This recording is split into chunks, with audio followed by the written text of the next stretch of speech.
आज की इस वीडियो में हम क्लास 11th का जो आपका आज मैथमेटिक्स का पेपर हुआ है उसके हम आज आंसर देखने जा रहे हैं। चलिए इस वीडियो को स्टार्ट करते हैं। इससे पहले जितने ही बच्चों ने हमारे चैनल को सब्सक्राइब नहीं किया तो फिर सब्सक्राइब जरूर से कर देना और इस वीडियो के लिए लाइक का बटन जरूर से दबा देना। और जितने ही बच्चों ने अभी तक टेलीग्राम चैनल को ज्वाइन नहीं किया तो फिर आप ज्वाइन जरूर से कर लेना। अगर आपको इसकी PDF चाहिए होगी इस वाले पेपर की तो फिर मैं आपको वहाँ पर प्रोवाइड कर दूँगा। और ये जो आपका पेपर रहने वाला है ये 80 मार्क्स का रहने वाला है। और टाइम मिला था आपको पेपर को सॉल्व करने का, वो मिला था 3 घंटे का। चलिए इस वीडियो को स्टार्ट करते हैं और मैं आपको थोड़ा सा ये पेपर के बारे में बता दूं। सेक्शन ए में आपके 18 MCQs हैं जिसमें 2 असर्शन रीज़न है और सेक्शन ए आपका 1 मार्क्स करेगा। ऐसे हो गए आपके 20 मार्क्स। सेक्शन बी में आपके 5 short very short answer questions हैं और ये 2 मार्क्स के रहेंगे। ऐसे हो गए आपके ये 10 मार्क्स।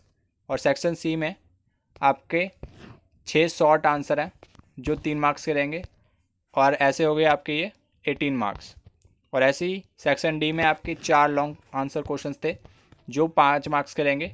ऐसे हो गए आपके 20 मार्क्स। और 3 केस स्टडी पूछे गए थे जो 4 मार्क्स के रहेंगे और ऐसे हो गए आपके 12 मार्क्स। सेक्शन ए से स्टार्ट करते हैं।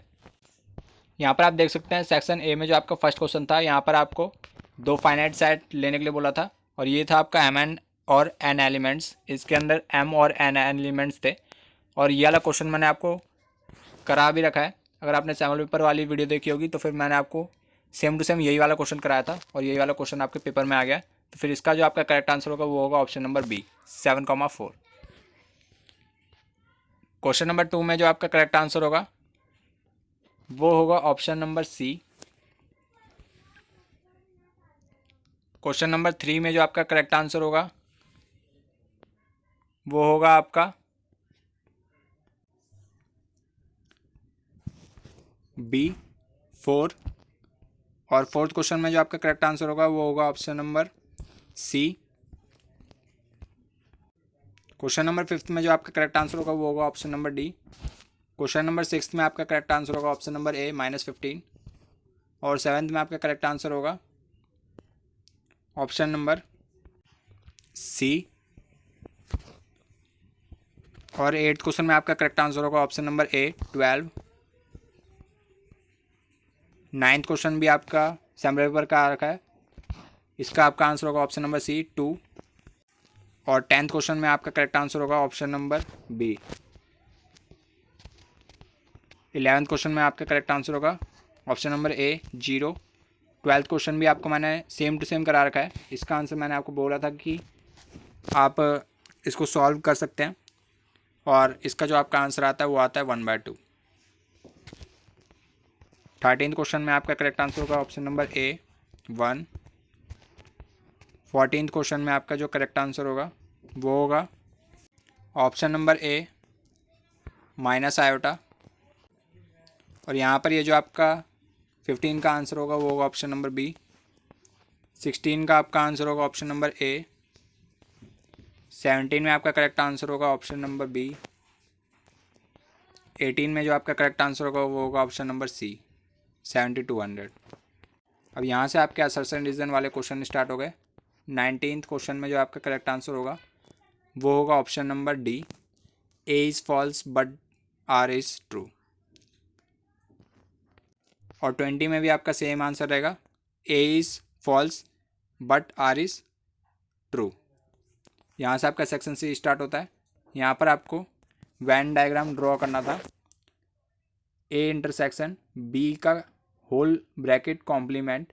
तो फिर यहाँ पर आपको कुछ इस टाइप का बनाना था।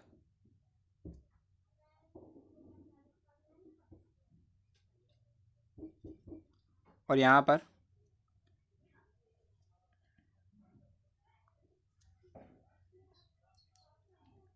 आपको इसको कलर कर देना था।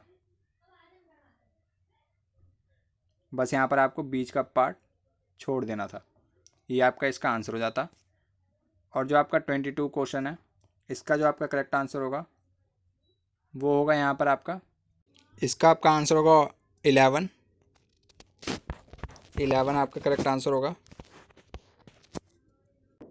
और यहाँ पर आपको 10-15 डिग्री की वैल्यू पूछी गई थी। तो फिर यहाँ पर जो आपका करेक्ट आंसर होगा वो होगा 2 - √3।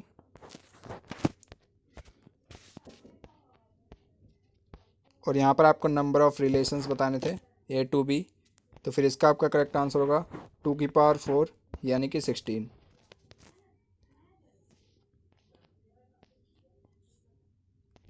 और यहाँ पर आपको sin 2x की वैल्यू बतानी थी और tan x आपको गिवन था -5/12।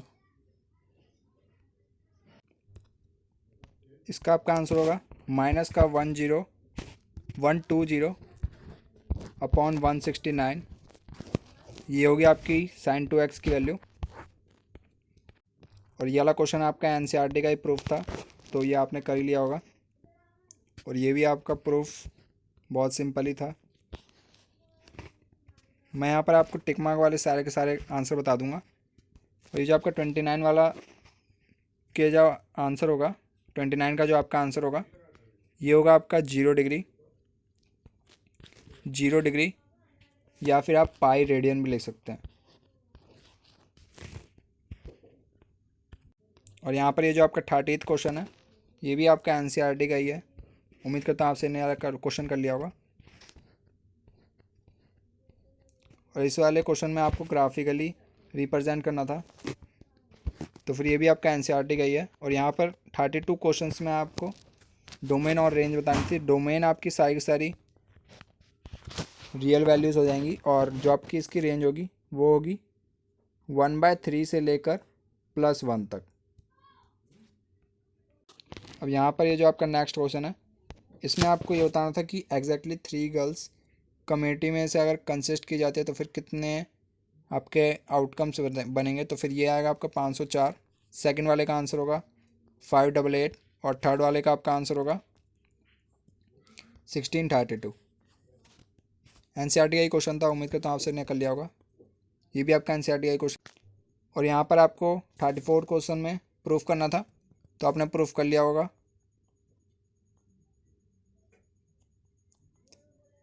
और यहाँ पर आपको वेरीफाई करना था LHS RHS के, तो ये भी सिंपल ही था। अब यहाँ पर सेक्शन E पे आते हैं। यहाँ पर आप देख सकते हैं, यहाँ पर आपको फर्स्ट क्वेश्चन पूछा गया था कि यहाँ पर अगर स्मॉलेस्ट पीस को हम x लेट कर लेते हैं तो फिर जो आपकी लेंथ होगी सेकंड और थर्ड पीस की, वो उसकी वैल्यू आपको यहाँ पर बतानी थी। तो इसका आंसर होगा C।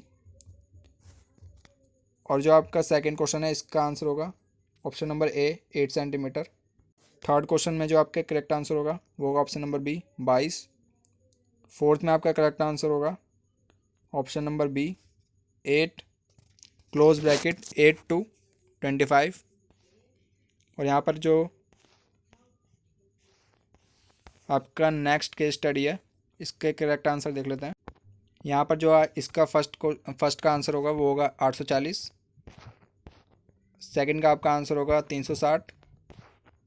थर्ड का आपका आंसर होगा 120 और फोर्थ का आपका आंसर होगा 40। तो इसी के साथ हमने पूरा पेपर कंप्लीट कर लिया। और बाकी ये पूरा आपका पेपर यहाँ तक एंड हो गया।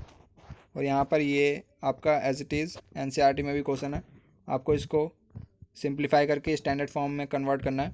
यानी कि नीचे जो आपका डिनोमीटर में आया होता है, इसको कन्वर्ट करके प्योरली रियल में कन्वर्ट करना है।